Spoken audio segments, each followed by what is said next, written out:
What's your I'm glad I tried it, but never again story? Story 1. First day in Thailand, family vacation. We're starving, so we stop by at a restaurant.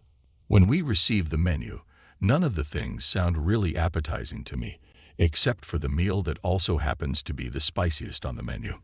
I figure, oh what the H, you always hear people talking about how spicy food is around these parts, but surely that's exaggerated a bit. Even if it's too spicy for me, how bad could it be? My mother tells me I shouldn't take it. My brother calls me a yam, and not to take it. The waitress warns me that it is very spicy. At this point, all of these warnings only make me more curious and committed. The meal arrives, and I remind myself not to drink water once I start eating, because it will make it more spicy. I take the first bite, and it's not too spicy. Second, starting to be quite spicy. I can handle it. I started eating it with a lot more rice. At this point, my eyes are teary and I need to wipe my nose. I keep eating. My brother starts laughing. Tears are falling down my cheeks, but this is perfect. I love it when a food is too spicy and you keep on eating. There is a special feeling that comes with it that I can't describe. Finally, I break. My face is full of waterfalls. There isn't any rice left, and the waiters are trying their hardest not to laugh. Water was streaming out of my eyes.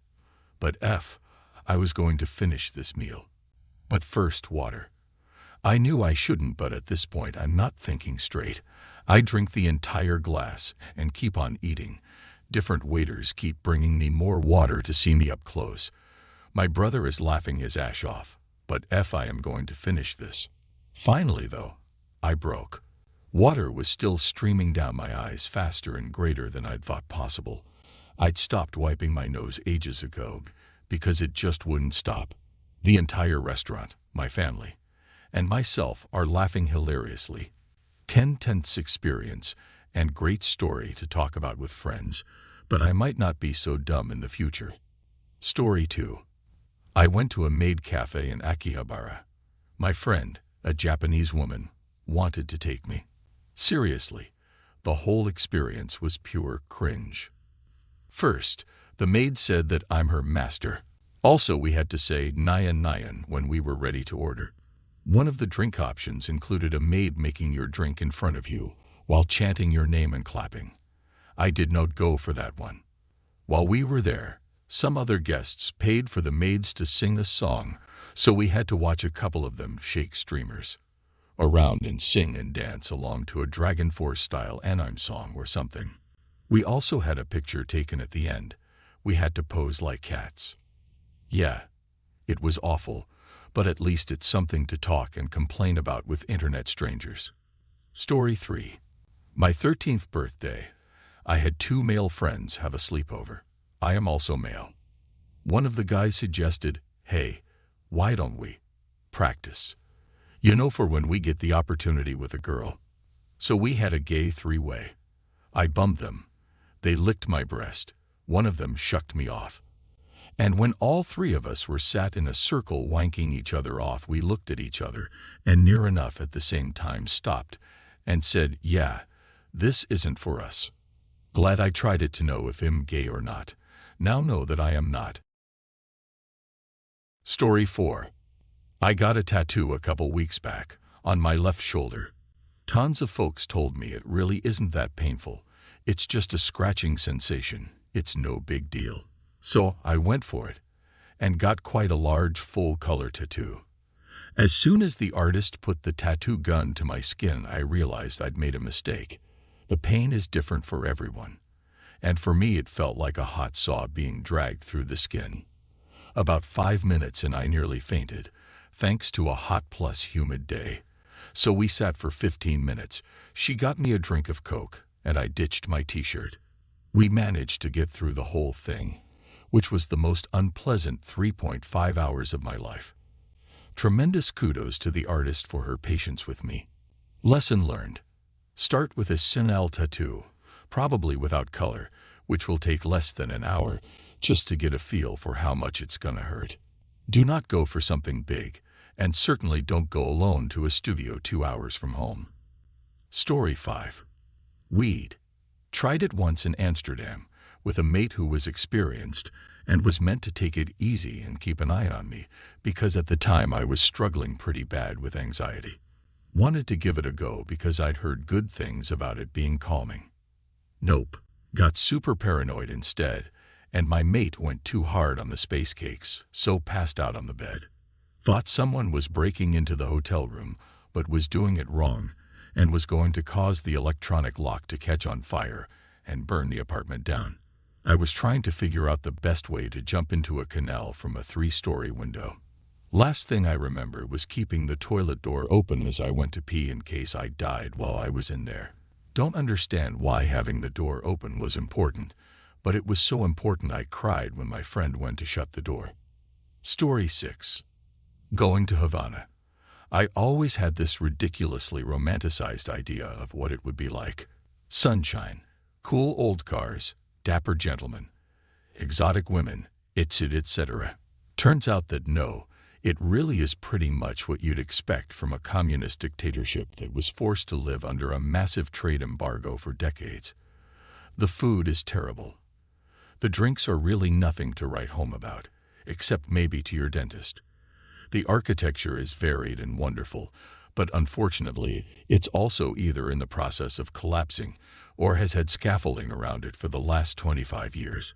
Everybody wants your money and will follow you down the street to get it. Every restaurant, bar, etc. will endlessly try to upsell you things you didn't ask for.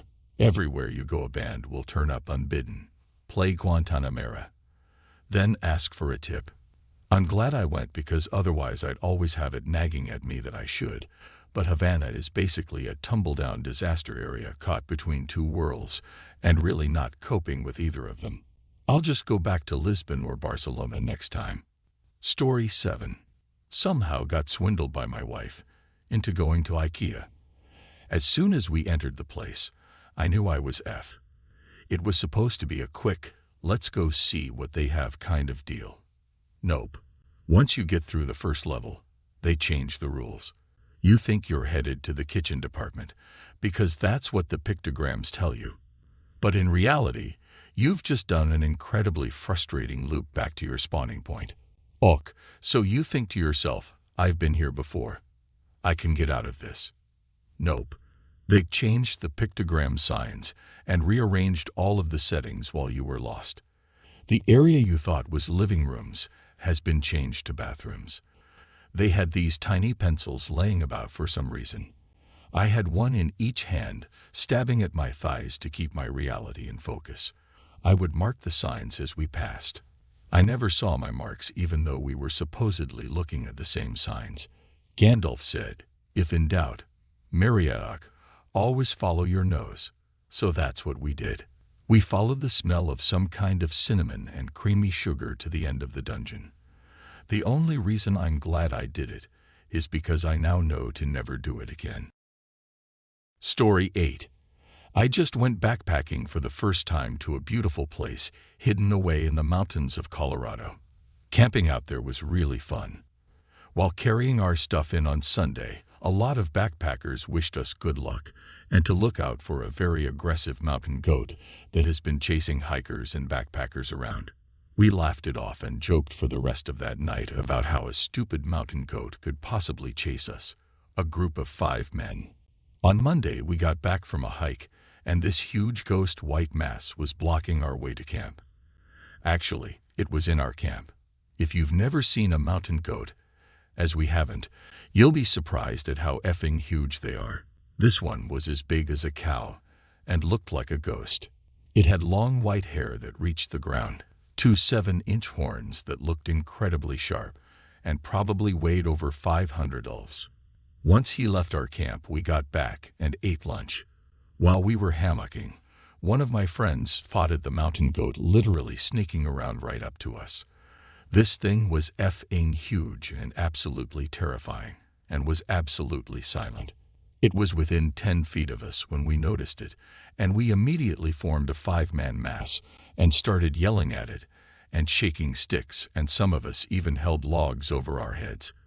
It was like we turned into cavemen trying to scare off this goat. This goat backed off, sized us up, and kept making aggressive movements. He eventually backed off, or so we thought. Instead, he flanked us and got on top of a rock by our tents, and at that point he had high ground and looked like the devil himself, so we left. He held our camp hostage while we waited at a neighboring campsite. Those campers said they were chased by the same terrifying goat the previous night. We came back to our camp once, and he was still romping around our hammocks. We waited some more and came back again, and the goat was gone. We spent our last night terrified that the goat would be back. Tuesday morning, we woke up early and started packing our bags and made some bitter coffee. One guy went inside of his tent to pack his stuff. Another guy went to shit in a hole in the ground. I was drinking coffee from a mug. I look down to take a sip and I look up, and it's across from me, probably 20 to 30 feet away, staring right at me in the open. It wasn't hiding behind a tree or a bush. It was making its presence known to me. When this mountain goat was staring at me straight on, it looked like the devil was wearing a big white fur coat. I started hollering to my friends to back me up, but we were split up, and it immediately started moving near the tent my friend was in. He was trapped.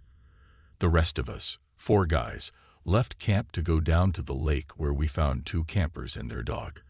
They also saw the goat last night, but it left them alone after their dog barked at it.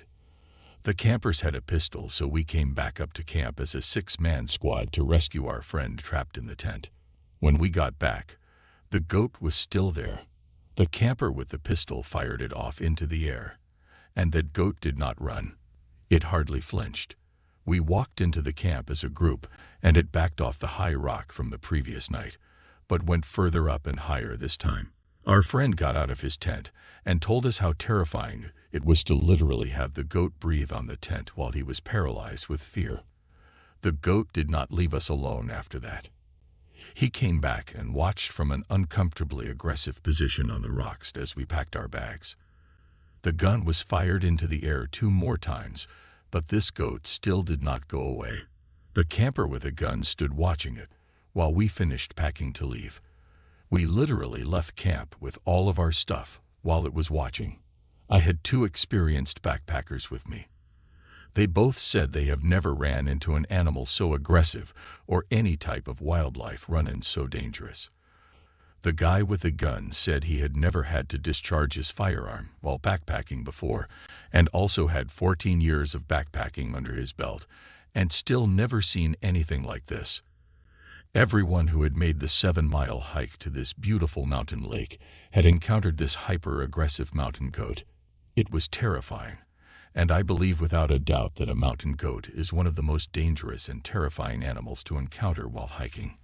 We saw a bull moose on the way back. It was using the trail, so we followed it from a distance. All of us were entirely unfazed by the huge thing, because that mountain goat had already traumatized us the night before and early that morning. Mountain goats are absolutely terrifying.